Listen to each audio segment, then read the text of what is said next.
Shalom. First and foremost, I want to give all honor, glory, and praise to Yahweh, Bahashem, Yahweh Shai, Bahashem, Rakah Kwadash.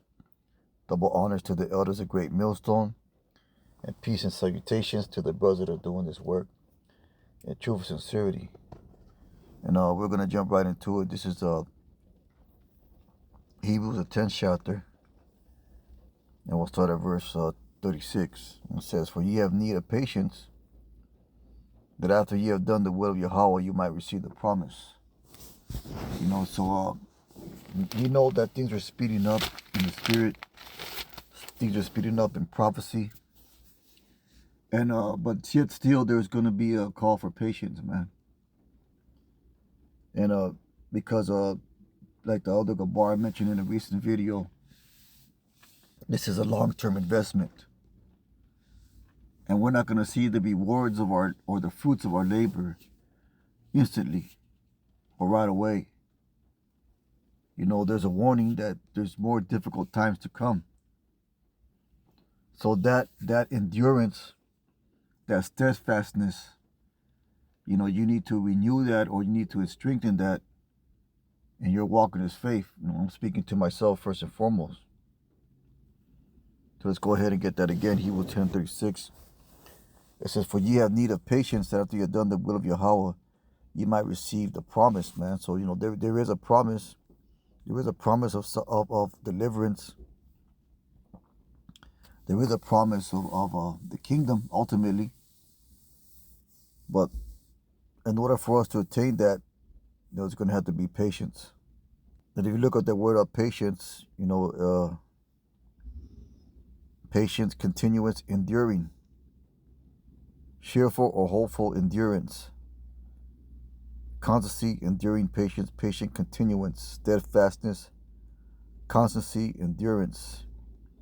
In the New Testament, the characteristic of a man who is not swerved from deliberate purpose and his loyalty.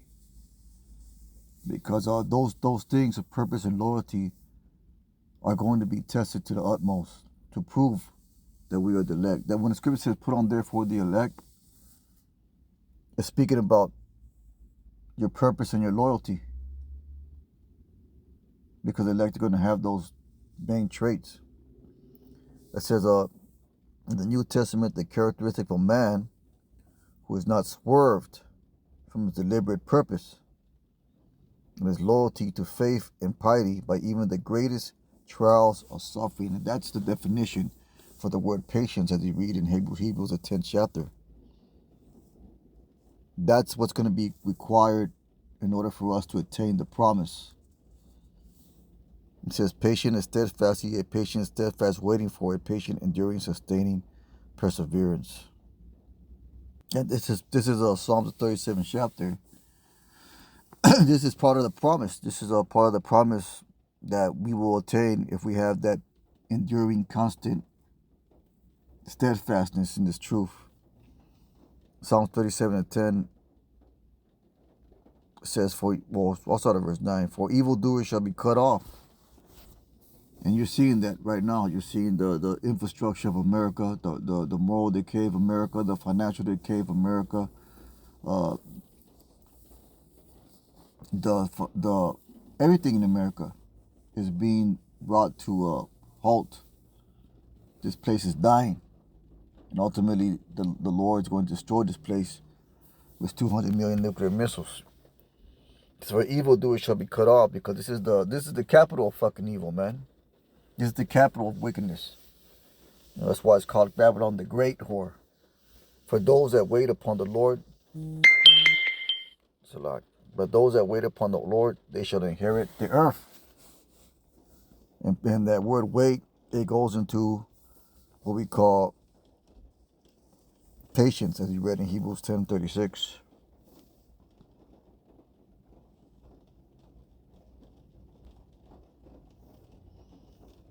We're going to keep on going here. It says, "For yet a little while, and the wicked shall not be. Yea, thou shalt diligently consider his place, and it shall not be. Because the wicked, Esau, Edom, after their 1,000 years of slavery to the Israelites and building up our kingdom again, they're going to be destroyed as a people. They'll be no longer in existence. It says, but the meek shall inherit the earth and shall delight themselves in the abundance of peace. But in order for that's going to have to come with the patient. We have to be patient for the promises. The wicked plotteth against the just and gnasheth upon it with his teeth. And that's what you're seeing right now. You're seeing the wicked plotting against the just. Because these things are all, this whole back and forth, the spiritual warfare that we're in right now, the things that you see going on with bridges being torn down, and other calamities and events that are happening. This is all the wicked plotting against the just. It's always been like that. It's always been Jacob versus Esau, Esau versus Jacob, the perpetual hatred. This is the conflict of the earth. The elites, they want to rule. They want to keep their blessing forever. And their blessing is going back to Genesis 25th chapter, the fatness of the earth, and to live by the sword. They know that, according to the scriptures, that their blessing has an expiration date. And that's why you see them plotting against the just, or doing things and creating certain events so that the Lord, they're trying to kill the Israelites. They're the accused of our brethren. They think that the Lord's not going to destroy them. They think they can upset the prophecies by doing certain things, but in reality, every step they move is just a fulfillment of prophecy. So the wicked plots against the just and gnashes upon it with his teeth. The Lord shall laugh at him, for he sees that his day is coming. You see that? So the Lord shall laugh at him, for he sees that his day is coming. Because the Lord has put a deceiving spirit within the mind of Esau, Edom, the elites, to think that they can actually have a shot in battling against the Most High.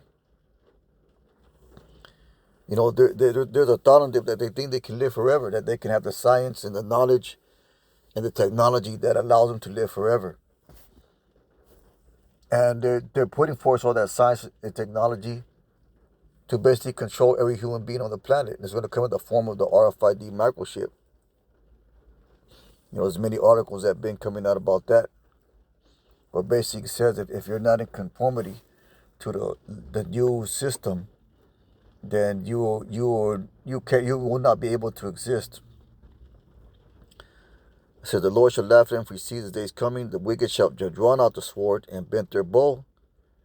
And that what you see happening exactly right now. It can't be any clearer or plainer. To cast down the poor and needy and slay such as be of upright conversation. And that's why you got laws being passed that outlaw the preaching of the Bible, and other draconian measures that are being put into action as we speak, so that this message, the truth being that the so-called Black, Latino, Native Americans are the Israelites of the Bible, and the so-called white man, Esau, Edom, is the devil that the Lord is going to destroy. It said the wicked have drawn out the sword, have bent their bow to cast on the poor, needy, and slay such as be of upright conversation. That's why the scriptures talk about so heavily a persecution of the saints. The sword shall enter into their own heart, and their bow shall be broken. A little that a righteous man has is better than the riches of many wicked. And it's going to come into the days where that's all you're going to have is but little. You're not going to have abundance of anything, really. And that's where going back to Hebrews, the 10th chapter, that's for our need of patience is going to have to be. Let's go back to Hebrews. It says, for ye have need of patience, if you have done the will of Yahweh, you might receive the promise. For yet a little while, and he that shall come will come and will not tarry. We see that coming, man. Hopefully within the next few years. The other apostle Tahar, he labeled this year the hopeful year of Jacob's trouble. And we see that unfolding, man. We don't know what events are going to occur, and the solar eclipse is about to happen. Because we know that the sun and the moon are given for signs. So that's something that's significant. But we know that we are in a different time. We know that there's things that are happening upon the earth that are ramping up, and that solar eclipse that's going to be coming around the corner. That's not a coincidence. And the other factors that are going on upon the earth. It says, now the just shall live by faith, but if any man draw back, my soul shall have no pleasure in him. So that's why patience and enduring and constancy is a must in these days and age. It said, but we are not of them who draw back unto perdition, but of them that believe to the saving of the soul. We actually believe that the Lord is a God of salvation, and that He is going to make things happen for the benefit and the safety and security, and ultimately the salvation of the elect. But that's going to come with much suffering, and that's the mind state and spirit that you got to be in. You got to be accepting of these things. But with that being said, man, it's a real quick lesson. Most High will, hope is edifying. With that, I want to give all honor, glory, and praise to Yahweh, Bahashem, Yahweh Shai. Call Halal, Yahweh, Bahashem, Yahweh Shai. Bros, keep on pushing. Shalom.